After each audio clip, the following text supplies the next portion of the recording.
Hey, welcome back to Inside the Vandals. Well, two brothers are being asked to step up and be a big part of this Vandal team. Ryan Pavel sat down with the Sherwoods. Hello, I'm Ryan Pavel here at the Cowan Spectrum with two Vandal basketball players that know a little bit about chemistry on the court. Brothers Chad and Nate Sherwood here with us. Thanks, guys. Thanks for having us. So what does it feel like to play on the same court here at the University of Idaho? It's been an experience. It's been a good one. Me and Chad played together in high school, and we got the opportunity to play together in college, and it's been awesome. It's been great playing with my brother, and I wouldn't have it any other way. So when you guys are on the court together, is there like a different present sense, or you guys know the chemistry when you guys are out there? Yeah, when we're like in playing zone, if I hit him in the high post, he knows exactly where to find me on the perimeter. So playing with him in high school and just growing up with him, we know where each other are going to be. Yeah, your dad, he was a star at Oregon State, and your brother went there too. What was the driveway battles like back then? They were definitely intense. You know, Nick's a couple years older than both of us. He's 4 years older than Nate, 3 years older than me. So he was always bigger than us growing up. But we tried to be like him. You know, we tried to be tough. No, it was fun. It was definitely rough though. Yep, definitely not a lot of fouls were called. No. That's helped you guys to what you guys do today, right? Oh yeah, it's Absolutely. for sure giving us a sense of toughness. Well, last question. Between you two, who wins in a game on one-on-one? So are we playing in the post or on the perimeter? That's the question. If we're in your guys' driveway right now, who's winning that?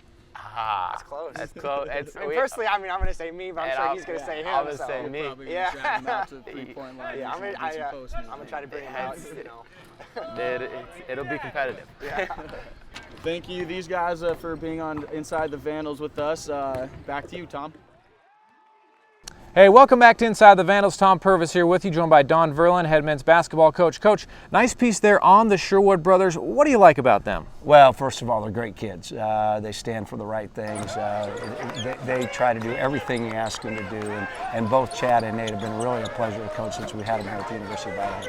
What's it like, just them being brothers? Do you see ever like kind of this thing between them that you wouldn't see between players who hadn't grown up their lives together? You know, it's interesting. We've had no conflicts, and that's what you always worry about with brothers. I think they're really, really close and really good friends, and so it hasn't really been any different than it would be, say, Perrion and Vic. There's really no difference, so it's been a lot of fun coaching them. How exciting is it to see them kind of develop as players? Both of them have really they're starting to come into their own this year. Well, both of them are very determined young men, and both of them work very hard, and it's been fun watching them grow. Chad has worked his tail off. He's gotten better and better as the years have gone on, being third year in the program. And then Nate is consistently getting better. Redshirted last year, but this year, he wasn't a starter at the start of the season. Had some injuries, some things changed. He's kind of jumped in the starting lineup and done a very nice job.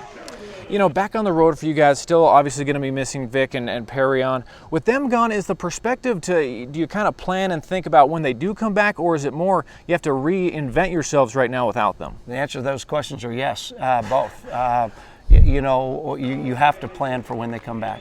No question about that, and you have to also make some adjustments in what you're doing to survive when they're not here. And this is a huge road trip for us. They're a tough place to play. They're places. Both places are in altitude, which is a concern because we're a little thin. So what we got to make sure we do is really tighten up our game and really be efficient on this road trip. Southern Utah, obviously beat us at home. That's a game that we thought we should have won, and we got to make sure that we have our energy and our motion and do the things that we got to do to win our first game, and then we got to get ready for our Northern Arizona team, which has struggled, but they're getting better. He's playing a lot of freshmen, and they're consistently getting better game by game. Against Southern Utah, a 2-point loss at home here, how different do you expect that game to be? Well, I hope it's a lot different in terms of the scoreboard, but it's hard to say. They play small ball, and they play four guards a lot, and we got to do a lot better job of keeping them out of the paint. We got to do a lot better job rebound our basketball, and we got to dominate that game right close to the rim all night long. Last time you said something you thought they dictated the tempo. How much of a focus will that be trying to play at your guys' pace? It'll be the focus. There's no question about it. We've got to make sure we're the most aggressive team. I thought they were the most aggressive team when they came in here a couple weeks ago. We got to make sure that we control the pace of the game by how hard we play and how good we play.